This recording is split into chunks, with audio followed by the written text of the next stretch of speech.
है कि हम पढ़े नहीं, तो ये हमारे जीवन का एक अभिशाप है। लेकिन मैं एक बात जरूर कहूंगा आदरणीय मन से भी और आप सब लोगों से भी, कि पढ़ने के बाद भी यदि आप लड़े नहीं तब भी आप क्षत्रिय कहने के योग्य नहीं। हम तो समझते हैं कि इतिहास के बारे में तब आपने पहला वक्तव्य शुरू करा तो हम समझ रहे थे कि अब कोई बात कहने की आवश्यकता नहीं है। आपने सारे इतिहास के बारे में जानकारी दी। हो सकता है कि कोई व्यक्ति हम लोगों को गाली दे, पढ़ा लिखा व्यक्ति सबर कर ले, क्योंकि वो पढ़ने के हिसाब से उसे जवाब देना चाहता है। कानून का कोई व्यक्ति उस समय सबर कर ले, क्योंकि वो कानून के हिसाब से उसे जवाब देना चाहता है। हो सकता है कोई वकील हो, वो संविधान के हिसाब से उसे जवाब देना चाहता है, लेकिन साहब मैं तो अनपढ़ हूं, हनुमान बेनीवाल उसकी भाषा में जवाब मैं इसीलिए देता हूं क्योंकि मैं अनपढ़ हूं, मैं गंवार हूं और मैं ये बर्दाश्त नहीं कर सकता। ऐसा नहीं कि इस देश को देश आजाद होने के बाद हम लोगों ने 2 प्रधानमंत्री नहीं दिए। ऐसा नहीं कि देश की सदन में हमने 100 सांसद नहीं बैठाए। ऐसा नहीं है कि हमने प्रदेशों में अपने लोग मुख्यमंत्री नहीं बैठाए। ऐसा नहीं है कि हमने किसी प्रदेश में मुख्यमंत्री और मंत्री नहीं बनाए। लेकिन ये बात हम दावे से कह सकें कि कोई कमी रही होगी हमारे अंदर कि प्रधानमंत्री जब इस देश के बने तो उनके अंदर जातीय भाव उत्पन्न नहीं था, मुख्यमंत्री बने तो उनके अंदर जातीय भाव नहीं था। और आज हम खड़े होकर क्षत्रिय महासभा में और मंचों पे ये कहें कि हम लोगों को इकट्ठा होना चाहिए। इकट्ठा होकर करें क्या?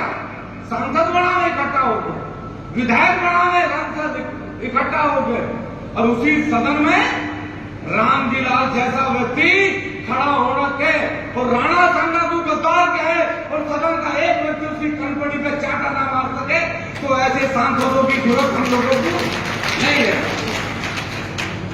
हम अनपढ़ है, अच्छा लगता है कि हम अनपढ़ है, सदन में नहीं पहुंच पाए, ये भी अच्छा लगता है हम लोगों को। लेकिन ये अच्छा नहीं लगता कि कोई भी आदमी खड़ा होके यदि राणा संघा को गद्दार कहे, हम लोगों को ये कहे कि हम लोगों के रिश्ते मुगलों और अंग्रेजों के साथ रहे, हमने अपनी बहन बेटियों के रिश्ते करे, इसलिए हम लोगों ने रियासतें और विरासतें बचाई, और फिर भी क्षत्रिय को करोड़ ना आता हो तो अपना भी खून एक बार चेक जरूर करवा लेना। कहां है हम, किस परिस्थिति में है?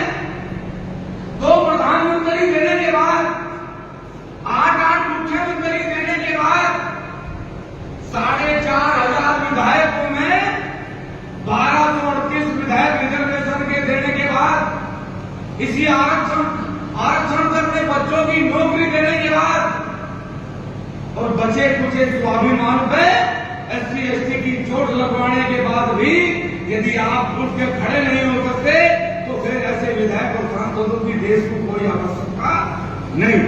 हमारा निवेदन आपसे है, हम किसी के साथ लड़ते नहीं है, हम किसी के घर तलवार लेकर गए नहीं किसी को मारने के लिए। लेकिन मैं एक बात नहीं भूल सकता था कि वीर शिरोमणि महाराणा प्रताप 10,000 सैनिक लेने के बाद 80,000 मुगलों से लड़े, और ऐसे पता नहीं कितने हमारे वीर राजा हैं जो बहुत कम संख्या में सैनिकों के बाद भी बड़ी संख्या के साथ सेना से लड़े। लेकिन ये तो लोकतंत्र है ना, इस लोकतंत्र में आपके बक्से में 10,000 वोट हैं और दूसरे के बक्से में 1 लाख वोट हैं, तो आप सदन नहीं जा पाओगे, क्योंकि आज सैनिक 10,000 से नहीं उस बड़ी संख्या से लड़ने के लिए आपको वोट पैदा करनी पड़े।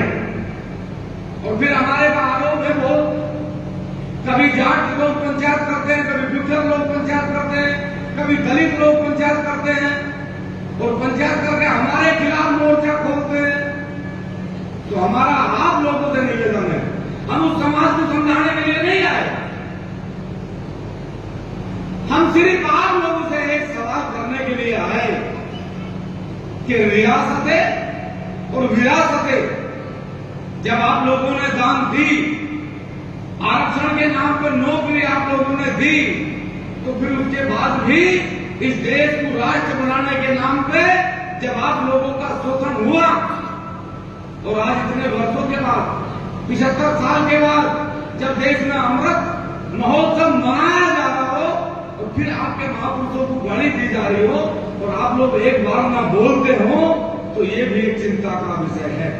हमें इस बात से कोई मतलब नहीं है कि आप कितने संगठन खड़े कर लें, लेकिन हमने नहीं लिखा ये, हमने नहीं लिखा, किसी महापुरुष किसी महाकवि ने लिखा होगा कि रण नहीं जिनके जीवन में वो बड़े अभागे होंगे, या तो प्रण को तोड़ा होगा या फिर रण से भागे होगा।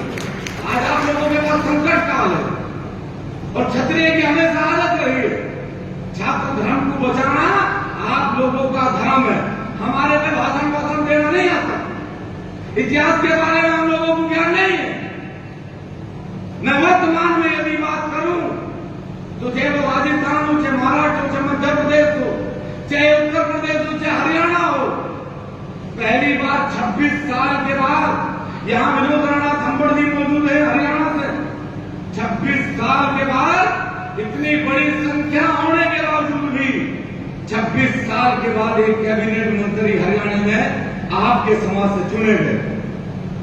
बहुत जगह क्योंकि दूर से पता नहीं लगता, जब यहां शिवराज सिंह चौहान मुख्यमंत्री बने महाराष्ट्र मध्य प्रदेश, यहां लोग गहलोत बने तो उत्तर प्रदेश में लोग लड्डू बांटने